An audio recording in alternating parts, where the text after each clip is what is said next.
You know that feeling when it's very cold and you have a hot drink and a good book that you do not want to put down. Bibliomaniacs in the house, I know that you can totally relate to what I'm saying. So ladies and gentlemen, welcome back to the Ms.Matheri show, and of course, this is your home. If you're new here, subscribe and turn on the notification bell so that you do not miss out on any video that we upload. So today I'll be doing a bookshelf tour. I'm not going to review all the books, but I'll just do some of the books because I do not want this to be a very lengthy video, and I'll just do a very brief synopsis of it.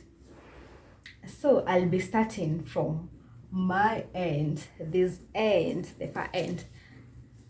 This is a book by Daniel Steele. So what does it feel like when a couple in their 50s fall in love, and they do not just fall in love, but the woman conceives and delivers a child in her late 50s? Indeed, it is a special delivery, a book by Daniel Steele. Very interesting, about the old people finding love once again after their children have grown up and becoming mothers in their late years. A very interesting book. I got this from home. So we often make money mistakes, and what are some of the common money mistakes that people make? Lucy Kiogora has written a book on the money mistakes and how to avoid them. Then, what happens when you feel like you're aging, and as you're aging, death is beckoning? Caroline Helban, the author of The Last Gift of Time, had vowed that upon attaining the age 70, she would end her life. But this changes when she's in her 60s. She begins to have a different perspective about life, and it's a book that will open your eyes on the true meaning of life and the last gift of time. It's a book I would recommend for anyone in their 50s and 60s, anyone above 50, that is. So, about women, leadership, work, and the willingness to lead. Of course, this is an interesting book by Sheryl Sandberg. It's known as Lean In. I got this from Book Lounge at around 500 Kenyan shillings. A book on plenty of things such as getting your first job, negotiating your salary, just things to do with growth. Then The Power of Passion, Perseverance. This is by Angela Duckworth. That is great. It's about getting to understand and it's about on growing yourself, and yeah, that is it. Then here comes a book I love so much by Dr. Shefali, How to Turn Your Pain into Power, Embracing Your Truth. First of all, if you're seeking to read this book, it's a book that requires you to put your emotions aside, because you need to unlearn what you already know and accept to learn new things. It challenges the status quo. It will make you question things in the society and how you have grown up and your beliefs. It will make you find logic in things that you think are just habitual. So it's about a radical awakening, a path especially for women to discover themselves and get the power to heal others as well as healing the planet. Actually, in the preface, the author wants that if you do not have a strong heart and if you're very emotional, this is not a book for you. And if you do not have the chance to, if you are not open-minded, it's also not a book for you. Then, of course, this is an investment book, The Warren Buffett Way, Next in Line. It's about investment and finances. So also this one by Robert Kiyosaki, the author of Rich Dad and Poor Dad, a book on investment, financial freedom. This is the cash flow quadrant. Oh, also for those 5 books, I got them also at Book Lounge. Sorry, I did not mention that. I think at around 500 also. So then there is this book. I love this book by Ms.Matheri. It's known as The Challenge for Africa. I got this book as a gift from a friend in my last year's birthday. This is not just, it's a very informative book. It has a lot of history on Africa, both the entire of Africa actually, things about the economy, the environment, the national identity, dependency syndrome, deficit trade. It's a very informative book. If you're seeking to learn more about Africa in general, and if especially you're interested in things to do with leadership and politics as well as economics, this is a very insightful book for you. And trust you me, you're going to get great nuggets of wisdom from this book. So to the friend who gifted me this, thank you very much. I do appreciate. Then there's one. Do you know that you do not have to hold a position for you to be a leader? This is evidenced by this book authored by Robin Sharma, known as The Leader Who Had No Title. So I also got this from a friend. It was also a gift. So also for the friend who gifted me this, thank you. I love the book. Then there is The Power of Self-Love. It's authored by my friend here, Wanjiru Kaburu. It's a book that, it's about self-love, as the title denotes. It's about knowing yourself, accepting yourself, committing to yourself, and having to grow in love with yourself and accept yourself the way you are. Basically, it's about self-love and how you can achieve the greatest height of self-love. It's an amazing book. Wanjiru Kaburu, big up. Yeah, I think you can find her books on Amazon or something. Yeah. Then the books, these 3 books by Joanne Datia, I'll just get the 3 of them together. She has authored these books, among others. This one is, I'll start, okay, here, let me start with this one. Damn Girl, Stop That. This is about how women shoot themselves in the foot. It's about the truths about women. It has quite a couple of, it has quite nuggets of wisdom, such as, yeah, things about, let me actually get that for you because I find it interesting. Yeah, it has been a woman, been his woman, been a mother. Then there is also things I will tell my daughter. Of course, it is things to do with the truths about love, money, and womanhood. Then there is my favorite, I'm too pretty to be broke, and other lies that you have been telling yourself. So Joanne Datia has outlined a number of lies that you have been telling yourself, be it lies when it comes to motherhood, lies when it comes to money, lies when it comes to him, love, etc. So it's about the lies that you have been telling yourself, and trust you me, it's very insightful. I got these 3 books from a friend. It was also via book launch, 3 books. So to also the friend who gifted me these books, I love these books and thank you very much. We go to Dr. Tara Brach. This is about radical acceptance. I also got this book from book launch, I think at around 200. Imagine, I was so lucky to get this book because it's a book that challenges you to accept yourself the way you are. And my favorite part in this book, is a concept that is known as the trance of unworthiness. This is a space, or this is when you start believing that if something bad is happening, it is all your fault. You keep taking the blame for everything, even for the things you have no control over.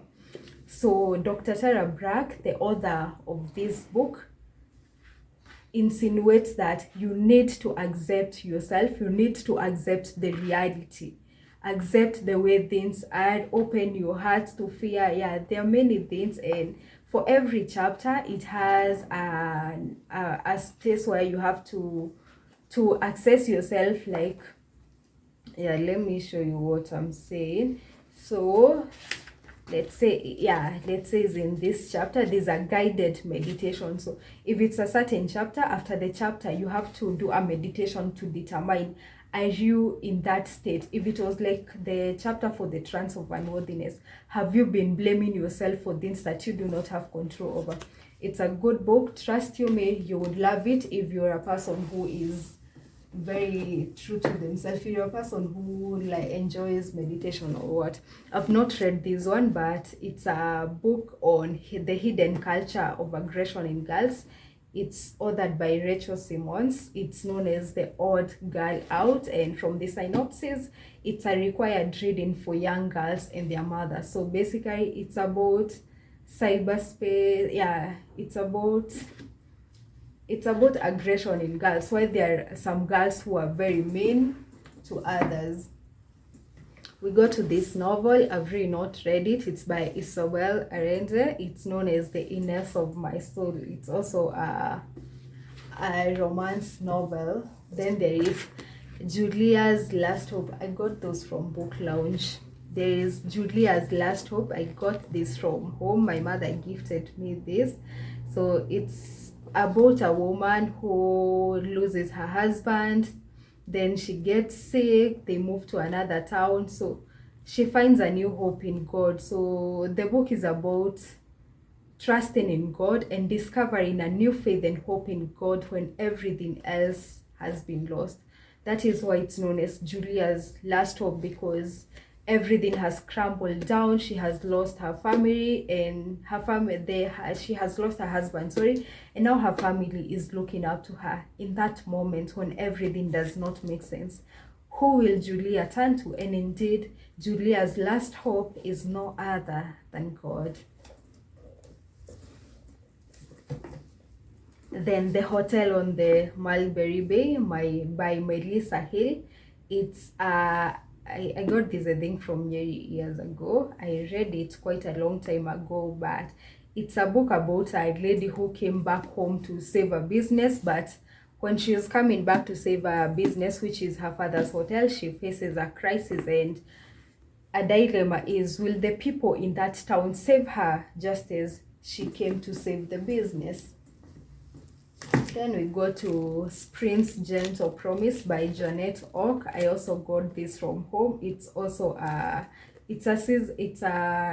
series book, sorry, and this is, I think, the book 3 of it. Yeah, and it's a sequel to Winter Is Not Forever. It's just a book. I really don't remember much of it. I read this book years ago. Then if you're a person who works close to the machine or you have technophilia, this is your book. It's known as Close to the Machine. So a story about the life of a software engineer who has his own computer consulting business. Yeah, it's a story about the algorithms, network, and everything. So this is, if you're a technophilia person working close to the machine, that is definitely your book. Oh, this book, The High Flyer and Other Series, I think I read this in high school or something, by Jairus Omutete. It's a book with short stories. I can see one by Ngoge Thiongo, The Mercedes Funeral. Yeah, it's just a book with short stories. Then what happens when you have the chance to make a difference and you do not take the chance? This book is going to open your mind on how the small things that you do could make a difference. The book is authored as The Promise of a Pencil, authored by Adam Brown, and how an ordinary person can create extraordinary change. Perhaps you may think you're doing something that is very ordinary, but to the world, you're making a big difference. It gives a story about how a person would make a difference with just a pencil. Imagine just a single pencil. A single pencil had a chance to bring happiness to children who did not own a pencil. It's a very interesting book, and the analogy, you will love the analogy and the symbolism in it, and it is a story filled with universal truths that everyone needs to hear. I exchanged this book with a friend, Ms.Matheri. Yeah, I still have your book. Then there is this novel. I've really not read it, but it's by Rose Capeta. It's known as The Brilliant Death. It's a fiction though. And it's from the synopsis, it's a book about a daughter who is torn in between loyalty to her family and owning to her own power. In that dilemma, when you're in a dilemma between choosing your family and going after yourself, what will you choose? What does it choose? If you'd like to know more, that is The Brilliant Death. I got it from Book Lounge, I think at 200, if not 100 Kenyan shillings. Then these are two books your kids would love, your small sisters, your nieces, especially this is for your nieces. This is not any gender. This is for the nieces because it's about an island princess, of course, a girl from the magic, grows up in the jungle with animals, and then comes and finds a handsome prince. Of course, the Cinderella stories are here. And also If Wishes Were Horses, just a book with lots of photos, but it's good for the imagination of kids. Yeah, I remember when I was young, I used to enjoy such books, and it's good for kids because I find that if you're a child and you begin to read books early, it's a habit that never goes away. If actually you love reading books, you may comment below what prompted you to become a book reader. What prompted you to fall in love with books? Is it a habit that you developed along the way, or it's a habit that you started forming? It's a habit that you developed rather when you were young. For me, it was a habit I developed when I was younger because my parents would bring me lots of books and I became hooked to the books. Then there is this book, At Home with the Universe. If you're a person who enjoys things to do with cosmology, philosophy, this is a book for you because it has lots of things such as evolving, awakening, things to do with cosmic ecology, psychic, integrating, healing, archaic energy. So it may not interest you if you're a person who is not interested on learning about the truths of the universe. It's a book that it may sound controversial to you because it has lots of information on the universe, like psychic energy and symbols, rehome, the cosmos, archaic energy. It's just a book that it's not for everyone. Let me warn you, it's not for everyone because it will give you certain views on the world that you may not subscribe to, rather with the universe. So then of course, Christ is All. This is a prayer book. I'm sure Catholics in the house, you're familiar with this. I got this, I think, from Vincentian. Then there is Youth and Music. I got this from a friend who is a member of the KESCF, which is the Kenya Students Christian Fellowship. So it's a book written by Joseph Ondingo Njaga. It's about the hidden truth about youth and music from a Christian perspective. What is it about youth and the music? So if you enjoy the things to do with the universe, you have this At Home with the Universe. There's also this book, Lighting the Lamp of Wisdom and A Week Inside Yoga Ashram.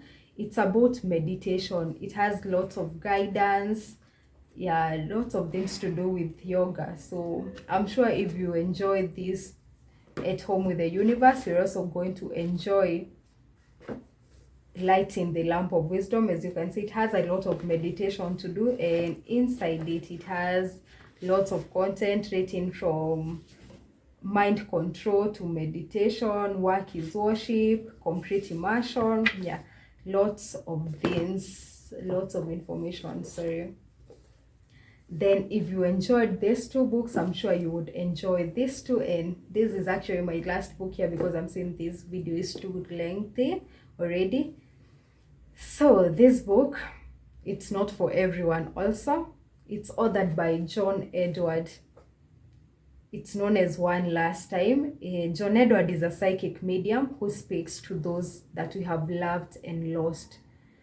So he helps people to heal the scars of grief and give way for more fulfilling lives. So he empowers people to use their own psychic abilities. Inside it, there are many stories. I don't know whether you would be interested. It's not for everyone because you'll find things to do with the other world. That is those people who have already left, those who have passed. And it's quite an emotional book because you know the work of a medium is to speak to people on the other side, so it might be controversial to you. That's why it's not a book for everyone. But anyway, if you're a person who is very open-minded and you like enjoying and exploring everything in the universe, these 3 books will blow your mind, and by the time you're done with them, you will love them and your perspective of the universe will be interesting. So that is it for today. I'll just end the video here. I hope you have enjoyed this video. Feel free to comment, like, share, and subscribe.